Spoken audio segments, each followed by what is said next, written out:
Buenas noches, doctor. Ya empezamos, ¿no? Porque estoy uniendo una con otro tema más, entonces va a ser... Está bien, doctor. Ya empezaremos.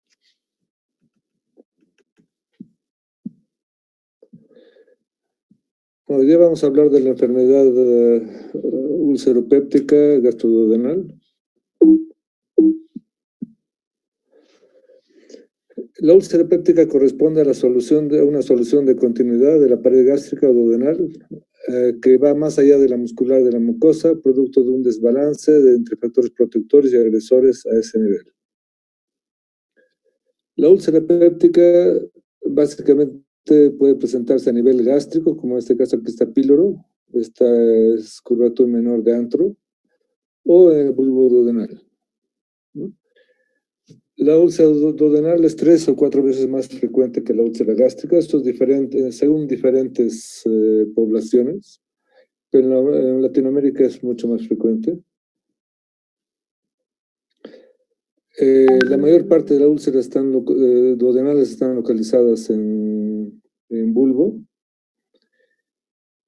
y las gástricas sobre todo están en antro y curvatura menor. A principios del siglo pasado se consideraba que la causa de la enfermedad ulceropéptica era debido a la dieta y al estrés, que eran los principales factores patogénicos. En la década de los 60, se descubrió la influencia del ácido y se desarrollaron fármacos que lograban su cicatrización, pero no evitaban las recidivas. Y en la década de los 80 se demostró la asociación entre úlcera, infección por Helicobacter pylori e ingesta de antiinflamatorios no esteroideos. La prevalencia a lo largo de la vida de úlcera péptica es de 5 a 10% en la población general y del 10 al 20% de las personas infectadas con Helicobacter pylori. La úlcera duodenal es más frecuente en varones, con un pico de incidencia 2 décadas antes que la úlcera gástrica. Las causas básicamente se producen entre un desbalance entre factores agresivos y factores defensivos. Tiene una etiología multifactorial en que el Helicobacter pylori juega un papel primordial, casi un 95% en úlcera duodenal, un 70% en úlcera gástrica. Y otras, entre ellas los antiinflamatorios, 5% en úlcera duodenal y 25% en úlcera gástrica. Recordar que los antiinflamatorios pueden producir úlceras no solamente a nivel gastroduodenal, sino también incluso en el intestino delgado. Entre los factores defensores está la barrera mucosa que evita una retrodifusión de hidrogeniones, y la ruptura de esta barrera permite el paso de hidrogeniones que induce una necrosis del epitelio produciendo erosiones o úlceras. Entonces, los factores agresivos son el Helicobacter pylori, los antiinflamatorios no esteroideos, incluida la aspirina, el alcohol, tabaco, la bilis, la dieta y el estrés psicológico. Y los factores defensivos están la producción de moco, bicarbonato, fosfolípidos de membrana, el rápido recambio celular, la angiogénesis y una red microvascular.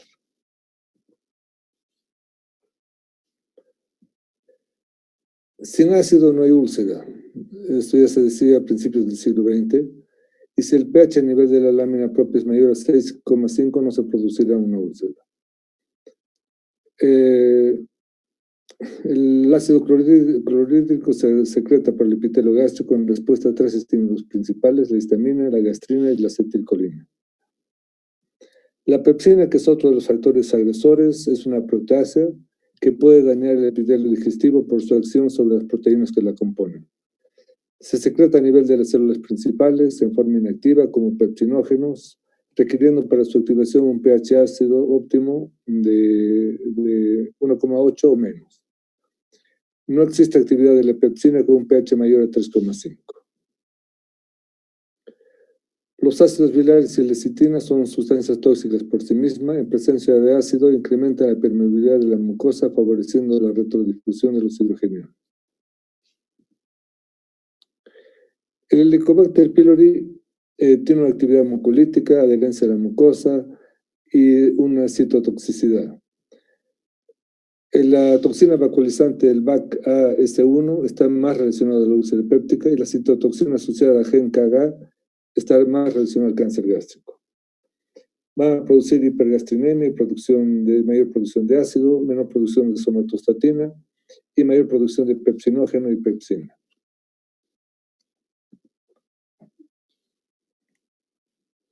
La persistencia del Helicobacter en mucosa gástrica va a perpetuar cambios histopatológicos y presencia de un infiltrado inflamatorio de tipo crónico, activación de polimorfonucleares mediados por la interleuquina 8 y mecanismos lesionales gástricos mediados por linfocitos T, CD4.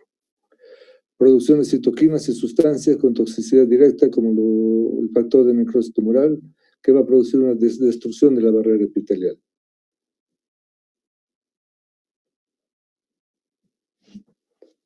El efecto del Helicobacter sobre la secreción ácida es multifactorial. Inicialmente la infección disminuye la producción de ácido por acción de citoquinas y luego la secreción de ácido se determina por la severidad y localización de la gastritis. Puede producir una gastritis antral de tipo B, que van a ser hipersecretores, o una gastritis corporal tipo A, que va a llevar a la hipoacidez y anacidez secundaria atrofia, con intermediarios de la interleuquina 1B y el factor de necrosis tumoral. Hay diversas formas de respuesta. La interacción entre la bacteria, que es el genotipo, la respuesta inmunológica y factores ambientales determinarán los dos tipos de gastritis. El compromiso antral, como decíamos, hipersecreción relacionada a úlcera, o el compromiso proximal de cuerpo y fondo relacionado a atrofia de la mucosa, metaplasia intestinal y mayor asociación al cáncer gástrico. O sea, en esta parte es importante porque es el mismo germen, el Helicobacter pylori, que puede llevar a dos tipos de reacciones, úlcera duodenal o cáncer gástrico. Los AINES, incluida la aspirina, son la segunda causa más frecuente de úlcera péptica. Producen un riesgo mayor de 7 veces más de úlcera y su mecanismo de acción es inhibición de la secreción de prostaglandina, disminuyendo la protección de la mucosa con proliferación celular y microcirculación. Los factores defensivos, en su primera fase, digamos, el ácido clorhídrico, que es el agente causal de las úlceras, juega un rol bactericida, impidiendo el crecimiento y desarrollo de la mayoría de los microorganismos bacterianos.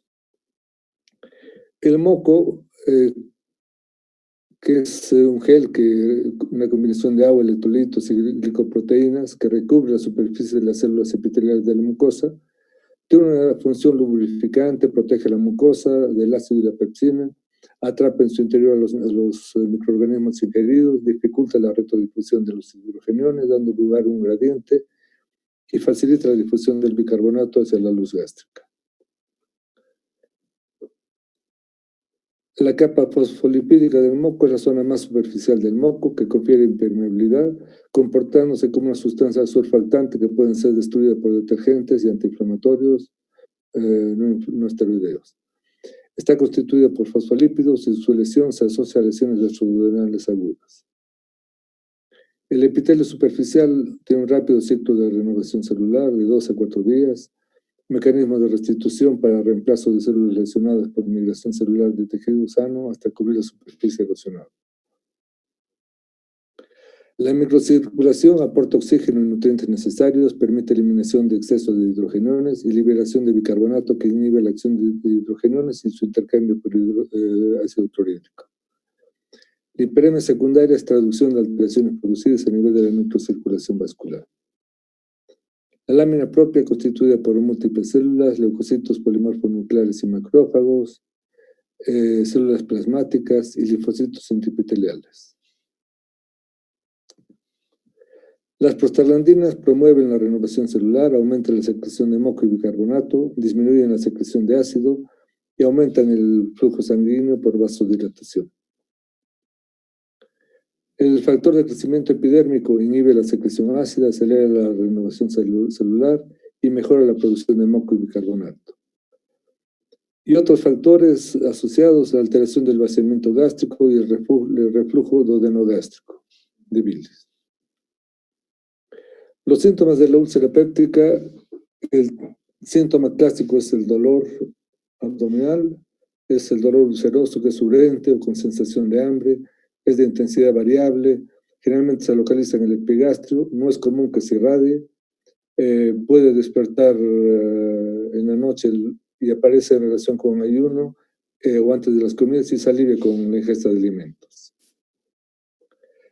Puede haber exacerbación del dolor como decíamos, con el estómago vacío y mejoría al ingerir alimentos, puede haber náuseas, pérdida de peso, dolor irradiado en la espalda, o síntomas dispépticos, eructos, distensión abdominal, intolerancia a grasas y pirosis retroesternal.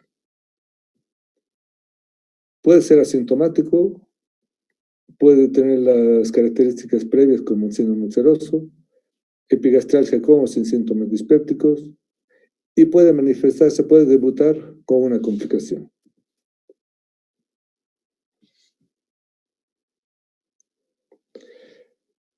En el examen físico, generalmente una úlcera que no está complicada, al examen no se va a encontrar nada. Ocasionalmente puede haber sensibilidad a la palpación del epigastrio. Si encontramos palidez, tenemos que sospechar una hemorragia digestiva. Si el paciente no se ha dado cuenta, puede ser de larga data, o la obstrucción pilórica en la que se puede encontrar basurero.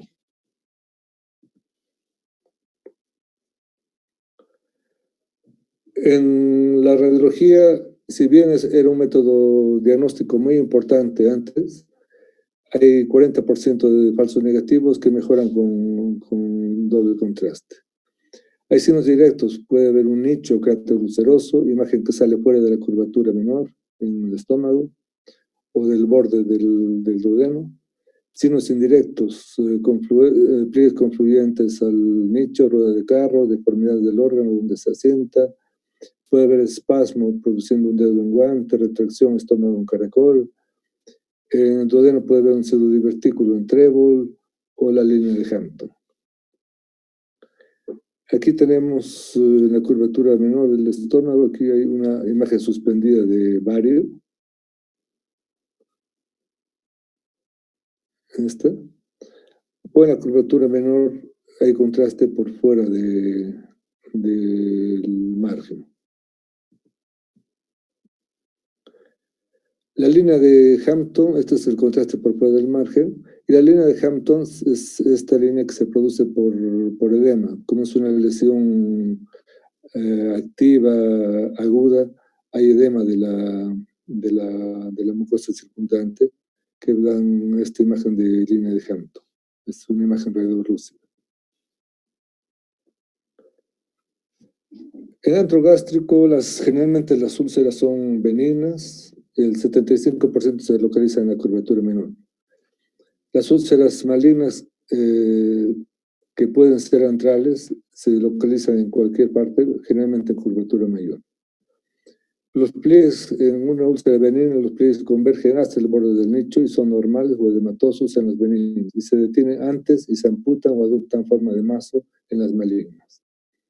Las benignas se proyectan más allá de la pared gástrica, mientras que las malignas no. Las benignas tienen forma redonda o lineal, las malignas son irregulares. Las benignas tienen un claro ribete ulceroso y las malignas lo pueden tener, pero es irregular. La úlcera maligna suele ser de dimensiones mayores, mayor de 2,5. Las benignas pueden ser múltiples en el 10 a 30% de los casos y asociarse a úlceras duodenales en 50%. Algo que es excepcional en las úlceras malignas. En las malignas existe el llamado signo del menisco de Karman, que tiene una convexidad dirigida hacia la luz. Aquí tenemos una convergencia de pliegues que llega hasta el nicho. Aquí tenemos el nicho cubierto de fibrina a la endoscopía. La endoscopía es el método de elección, es el método más sensible y específico para el diagnóstico. Y este método permite la toma de biopsias. En las úlceras benignas en cualquier úlcera que encontremos duodenales o gástricas, vamos a ver esta imagen con fibrina alrededor, edema en la superficie, a veces estos puntos rojos. Aquí está píloro. En las úlceras duodenales, como la mayor parte de úlceras, casi el 95%, o algunos estudios el 100%, son de origen benigno, son por Helicobacter pylori, no es necesario tomar biopsias. En cambio, en toda úlcera gástrica se tienen que tomar biopsias para descartar la malignidad.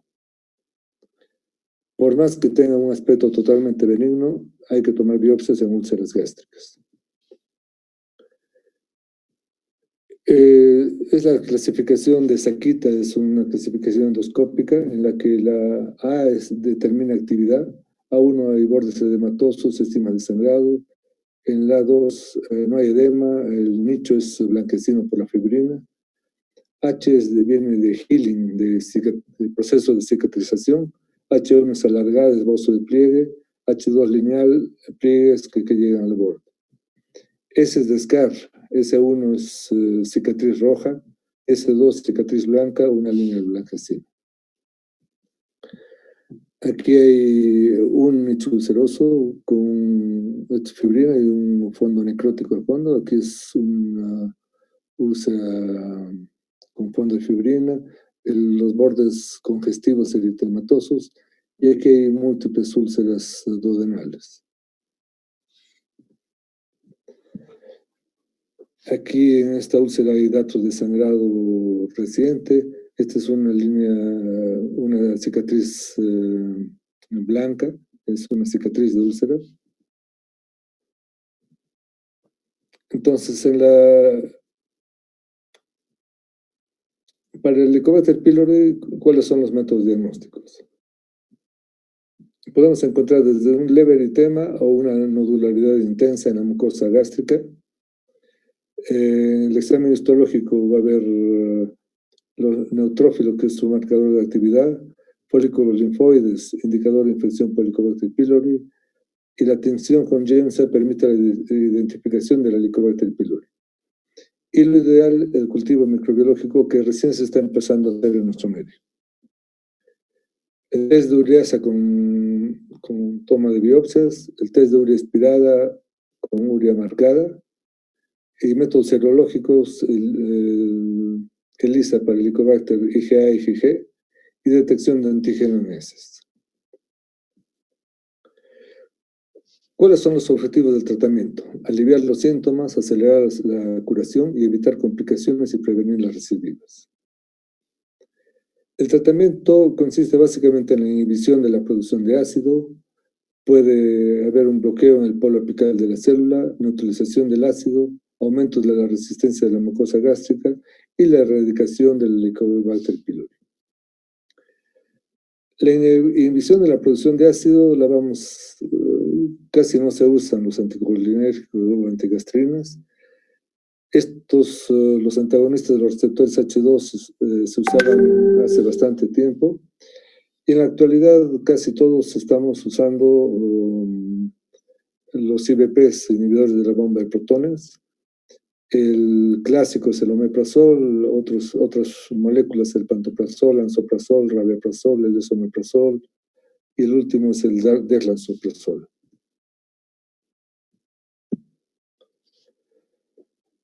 Los antiácidos, que cada vez se usan menos, pero pueden utilizarse en una etapa aguda del cuadro. Para mejorar la resistencia de la mucosa, especialmente en úlceras gástricas, el uso de prostaglandinas como el misoprostol, que al principio se usaba bastante, pero con el uso que se le ha dado como abortivo, es muy difícil conseguirlo y los costos han aumentado, digamos, para usar varios comprimidos por día. Y con este medicamento había que tener cuidado si se lo usaba en mujeres jóvenes con posible embarazo, ¿no? Generalmente se lo usaba para úlceras gástricas en personas mayores. El sucralfato es lo que más estamos usando. y el bismuto coloidal ocasionalmente. Para la erradicación del Helicobacter pylori generalmente son del tratamiento triconjugado a combinación de varios otros medicamentos. El clásico es un IVP más amoxicilina y claritromicina. Pero hay varias combinaciones de estos y a veces uniéndolos con bismuto coloidal. Entre las medidas generales, ninguna dieta modifica la evolución, el tabaco reduce la tasa de cicatrización y todos los antiinflamatorios son nocivos.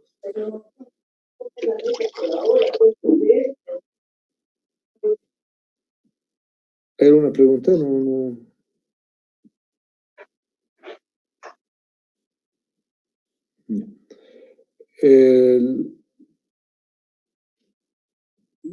Entre los fármacos para escoger, ¿cuál escogeríamos? ¿Un antagonista de bloqueadores H2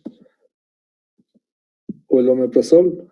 Cualquier IVP es mejor que en este momento para el manejo de la úlcera. Los mejores medicamentos son los IVPs. Los antiácidos mejoran los síntomas y paralelamente a esto tiene que ver la erradicación del Helicobacter pylori. Digamos, la erradicación del Helicobacter pylori dura según los esquemas de 7 a 14 días. Casi todos estamos usando esquemas de 14 días. O sea, lo ideal es usar por lo menos unas 2 o 3 semanas primero un IVP, después el tratamiento del Helicobacter, que también está con IVP, y posteriormente, por lo menos 2 o 3 semanas, seguir con IVPs. En úlceras duodenales, casi con seguridad es el tratamiento. En úlceras gástricas hay que tomar las biopsias, como se dijo antes, y a veces hay que estar seguros de que ha habido una buena cicatrización.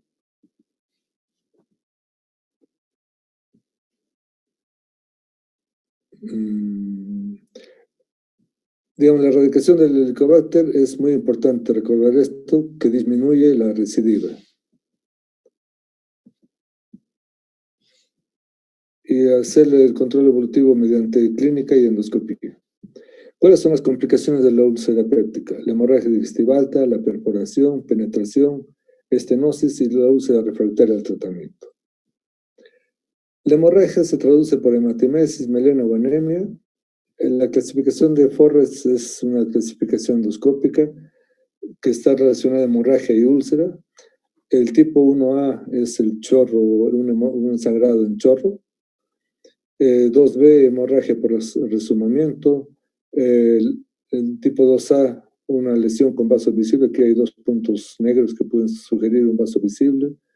Tipo 2B, lesión con coágulo. 2C, lesión con base negra. Y tipo 3, no hay signos de sangrado. La estenosis es secundaria al proceso de cicatrización y retracción. Es 5%, tiene una incidencia de 5% en los pacientes con úlcera. Es frecuente en varones añosos. Clínicamente va a haber una plenitud epigástrica, náuseas, vómitos de retención y desnutrición. ¿A qué llamamos vómitos de retención? Digamos, si ustedes en la anamnesis interrogan al paciente y les dice que hay vómitos y ha vomitado, por decir, sandía que ha comido el día de ayer, eso es un vómito de retención. No son vómitos del alimento de ese mismo día. La endoscopía que va a permitir excluir lesiones malignas y el tratamiento es endoscópico mediante dilataciones o cirugía. La penetración es difícil de documentar, se reconoce en cirugía. El 20% penetran a hígado, páncreas o epiplón. El diagnóstico clínico es irradiación del dolor a la espalda, pérdida del ritmo y disminución del alivio con ingesta de alimentos y dolor nocturno frecuente.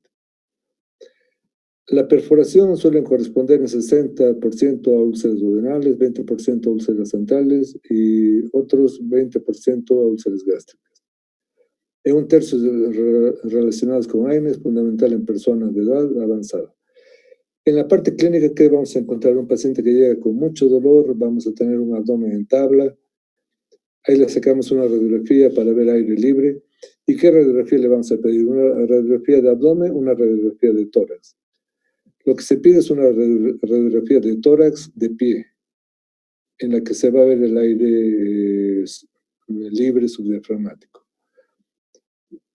Muchos piensan que una radiografía de abdomen es suficiente. No, muchas veces en una placa de abdomen no se ven diafragmas.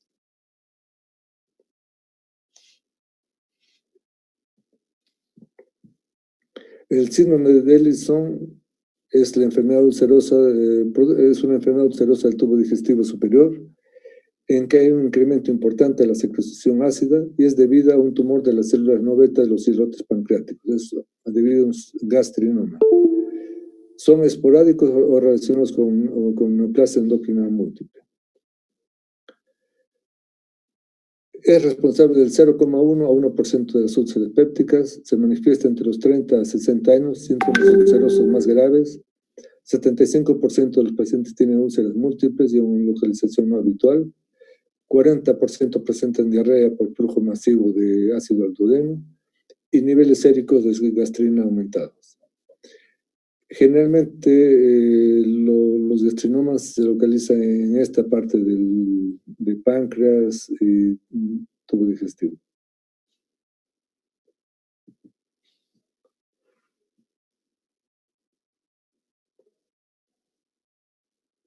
En la radiología se pueden encontrar pliegues gástricos de intestino delgado, duodeno y ayuno prominentes, con gran cantidad de líquido en la luz intestinal. Y la determinación de gastrina sérica en ayunas en pacientes sanos y en pacientes con úlcera duodenal común, los valores de gastrina son menos de 50, 60. En pacientes con gastrinoma tienen determinaciones de más de 1000 picogramos por mililitro. El tratamiento, si se ubica el gastrinoma por tomografía, ecografía, ecoendoscopía o angiografía, el tratamiento es la resección de ese tumor. Porque el 50% van a fallecer por invasión neoplástica si no se extirpa el tumor. Si no se localiza la lesión, hay que usar inhibidores de la bomba de protones a dosis altas.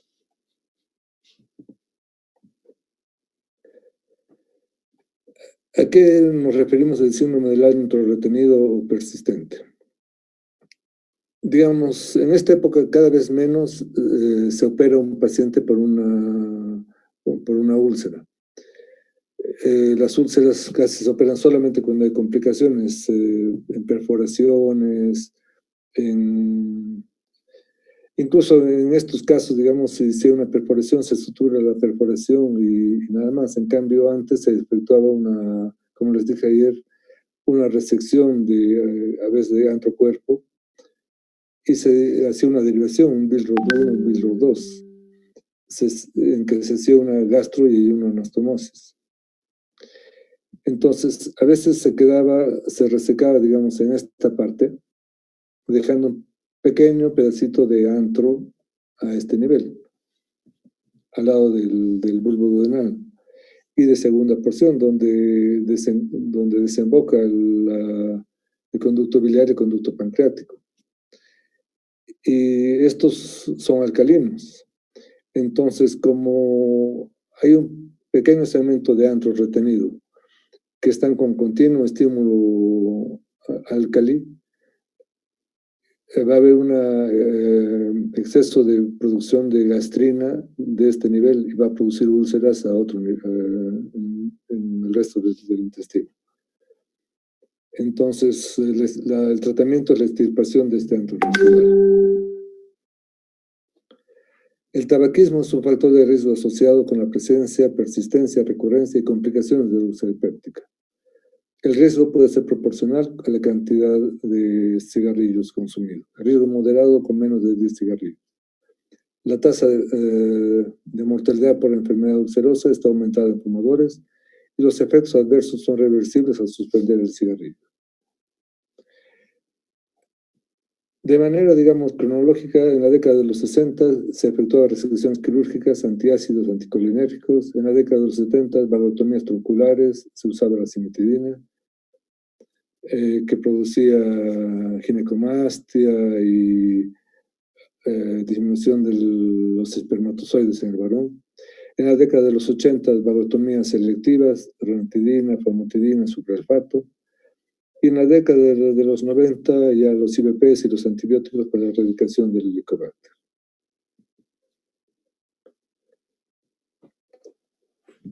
Todo esto ha llevado a que haya una disminución progresiva del número de cirugía y las indicaciones de la cirugía se limitan a complicaciones, estenos pilóricas que no se con tratamiento endoscópico, y el tratamiento se cuestiona cuando no hay una complicación. Y aquí también hay que añadir, a veces hay hemorragias que no se pueden resolver con endoscopía, entonces tienen que ser operados. Vamos a hablar un poquito del Helicobacter relacionado con la parte péptica. El Helicobacter pylori, si bien es después que se ha hablado como si se hubiera descubierto después, ya en 1875 ha habido científicos alemanes que descubrieron bacterias espirales en estómagos humanos. En 1899 en Cracovia se encontró el profesor Jaworski, encontró bacterias espiraladas y sugirió su participación en enfermedades gástricas. Sin embargo, no hubo mucho impacto debido a que los escritos fueron en polaco. Fue redescubierto en 1979 por el australiano Robin Warren, quien con Barry Marshall, el 81, aisló este microorganismo en negocios de estómagos humanos y primeros en cultivarlo. Ellos afirmaron que muchas de las úlceras estomacales y gastritis estaban causadas por la colonización del estómago por esta bacteria. Marshall, para cumplir los protocolos de infección, él mismo ingirió un cultivo de Helicobacter pylori, desarrollando una gastritis y recobrando la bacteria de su propio revestimiento estomacal. Así cumplió con 3 de los 4 postulados de Koch. Y Marshall y Warren descubrieron que los antibióticos eran efectivos para el tratamiento de la gastritis. En 1994, el NI dijo que las úlceras pépticas causadas por el Helicobacter pylori eran causadas por el Helicobacter pylori e incluyeron los antibióticos en el tratamiento. El nombre que al principio se llamaba Campylobacter pylori, y en 1989 empezó a llamarse Helicobacter pylori con un nuevo género que es el Helicobacter. En 1994 se vio que es un agente carcinógeno de tipo 1 para el hombre con un potencial neoplásico probado. Y 1 de cada 10 infectados por Helicobacter pylori en Japón fallece de cáncer gástrico. Es por esto que estos dos profesores, Robin Warren y Barry Marshall, el año 1990, hemos tenido el privilegio de tenerlo en Cochabamba, han sido ganadores del Premio Nobel de Medicina del 2005.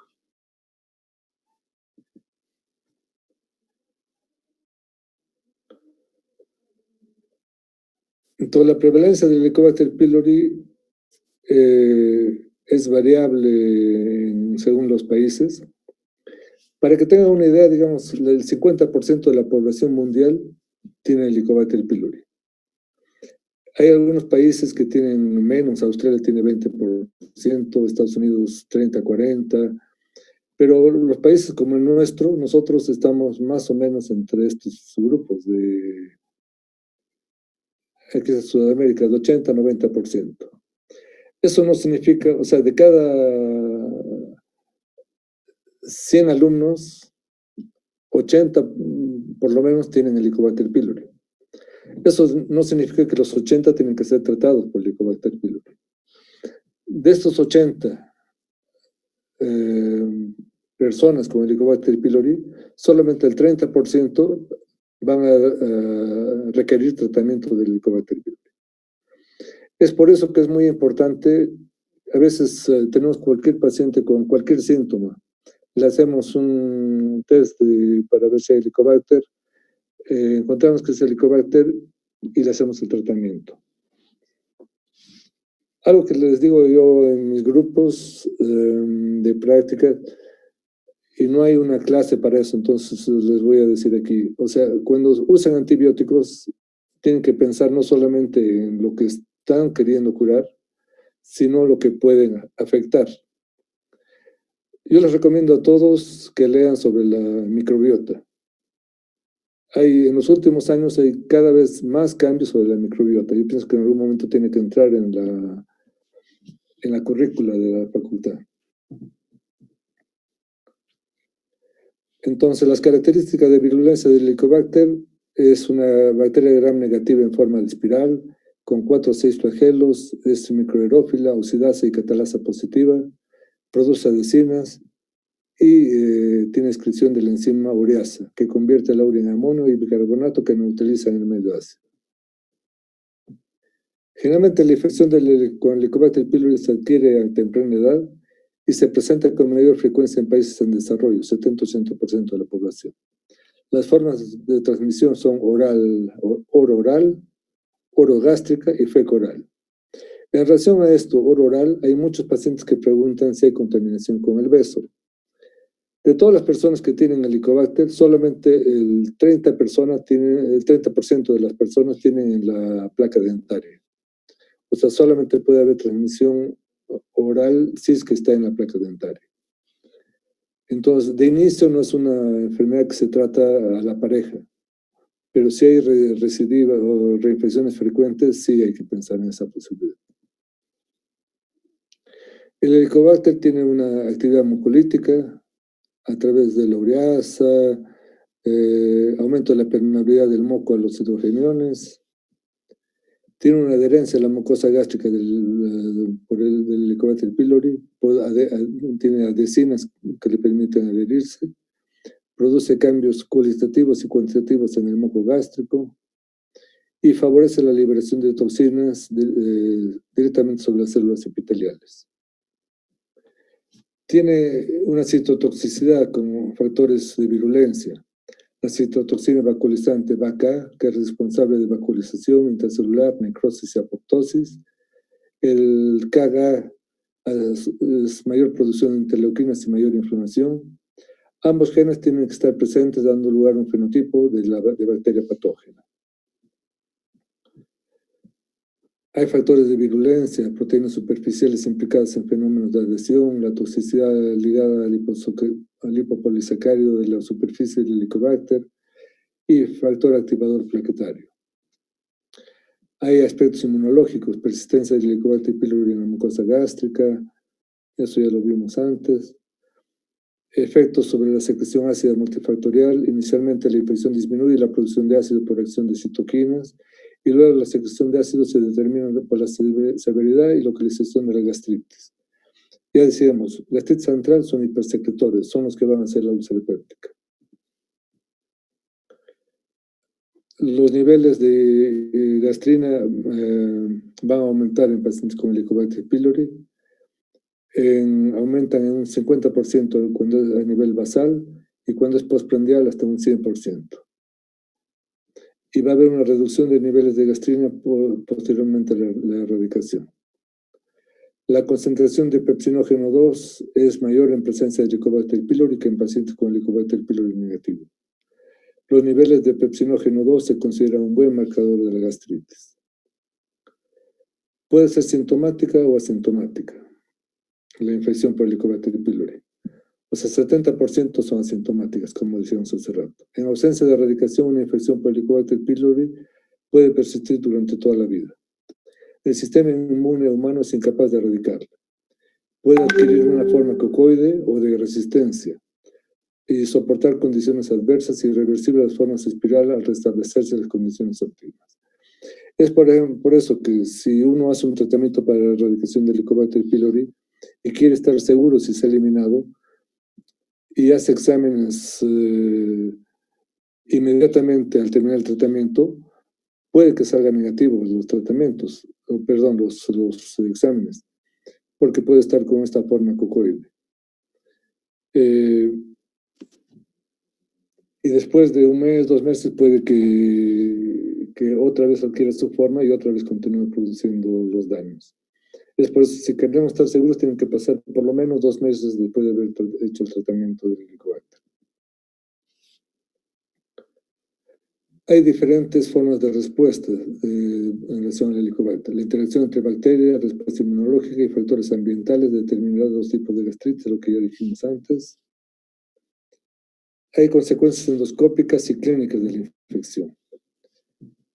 Puede producir gastritis crónica no atrófica y atrófica, úlcera duodenal, úlcera gástrica, cáncer gástrico, linfoma tipo MALT, dispepsia en un grupo de pacientes.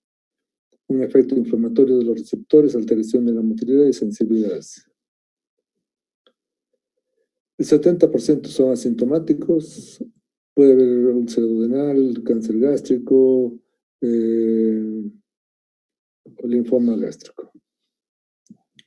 Aquí tenemos pacientes con gastritis crónica atrófica. Aquí tenemos una mujer de 72 años en un estómago sin Helicobacter. Aquí se ven los pliegues. Es un aspecto de un estómago joven. Y este es un estómago con atrofia gástrica. Esto es de un autor, es un japonés, se llama Naomi Uemura. Yo he tenido la oportunidad de trabajar con él. Según él, estos son santomas gástricos, y según él, los santomas gástricos, en estudios de microscopía electrónica, es como el cementerio del Helicobacter mencionado.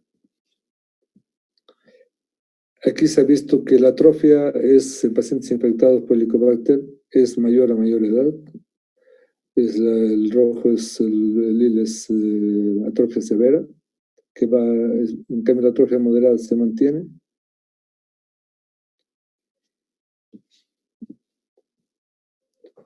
Aquí hay un paciente con una atrofia leve, con atrofia moderada y una atrofia severa, en la que la mucosa está translúcida, permitiendo ver los vasos de su mucosa. Este estudio se efectuó aquí en Cochabamba, en el gastro. La gastritis erosiva estaba relacionada 83% con Helicobacter. La gastritis nodular, este aspecto de empedrado de la mucosa, se encontraba en un 92% con Helicobacter. La gastritis verrucosa, en las que hay lesiones elevadas con una erosión central, en el 100% estaban relacionadas con Helicobacter. Y en la histopatología, en la gastritis crónica activa, el 97% Helicobacter, gastritis crónica atrófica, 91%, y la metaplasia intestinal, el 87%. En la úlcera duodenal, el 95% de los pacientes con úlcera duodenal tienen infección con Helicobacter. La úlcera gástrica, 70% tienen infección con Helicobacter.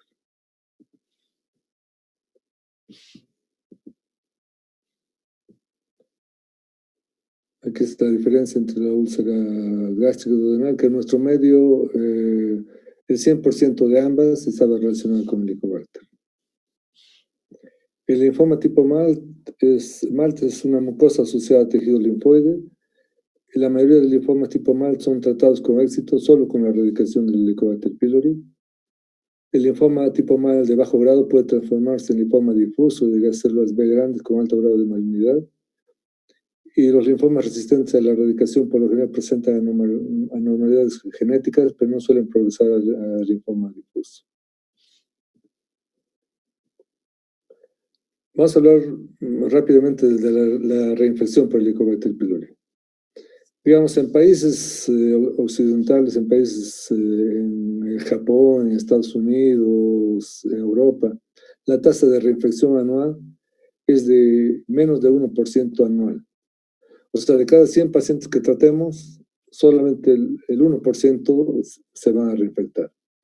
En cambio, en países como el nuestro, hay un estudio del Perú que habla ellos tienen 70% de reinfección anual, y la realidad nuestra es bastante similar a la peruana.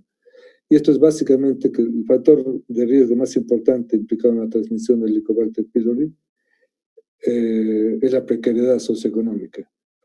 O sea, es agua que no es potable, cultivos que son, digamos, verduras que son regadas con aguas servidas, un mal manejo de alcantarillas. Todos esos factores hacen que haya una tasa mucho mayor de reinfección por Helicobacter pylori. Si tenemos una reinfección por Helicobacter pylori, si digamos tenemos un paciente que le hemos hecho tratamiento por Helicobacter pylori y hemos hecho algún control, digamos, a los meses y sigue teniendo Helicobacter pylori, ahí hay dos posibilidades. Uno, que haya tenido una reinfección, pero también hay la posibilidad de que haya tenido una resistencia a los antibióticos. Entonces ahí tendríamos que hacer el segundo tratamiento con otra, no con los mismos antibióticos que recibió la primera vez. Hay que recordar que es una infección gástrica por carcinógeno tipo 1. Es una enfermedad que se debería considerar premaligna y hay que necesidad de precisar cambios producidos y posteriores erradicación antes de que cause cambios importantes. Digamos, en pacientes menores de 50 años de edad sin datos de alarma, se sugiere en pacientes con dispepsia, se sugiere la estrategia efectuar el test y efectuar el tratamiento. Pero si hay datos de alarma, pérdida de peso, evidencia de hemorragia, vómitos, disfagia, anemia o antecedentes familiares de malignidad gástrica, hay que estar seguros. Primero hay que solicitar una endoscopía y después hay que estar seguros de haber erradicado la infección. En pacientes con enfermedad por reflujo que tienen Helicobacter, la supresión ácida a largo plazo conduce a un cambio de gastritis central a gastritis predominante de cuerpo y fondo, acompañado de un aumento de la atrofia del cuerpo. Y se puede prevenir por erradicación previa a la supresión ácida a largo plazo con IVPs. Me invitaron a este simposio en Tokio con este profesor que les decía. Esta señorita se llamaba Matsuno Eriko, era de una familia millonaria en Tokio, que a los 18 años tuvo dolor epigástrico, malestar, y la trataron como una dispepsia banal, no le hicieron endoscopía. A los 2-3 meses fue empeorando, ya encontraron un cáncer, o a los pocos meses, no recuerdo exactamente ya cuánto, pero a los pocos meses le hicieron, vieron que hicieron endoscopía y vieron ya que era un cáncer difuso, irresecable, inoperable, y falleció. Yo pongo esta diapositiva porque no tenemos que pensar que el manejo del Helicobacter es solamente dar antibióticos y eso es todo. No sé si tienen alguna pregunta.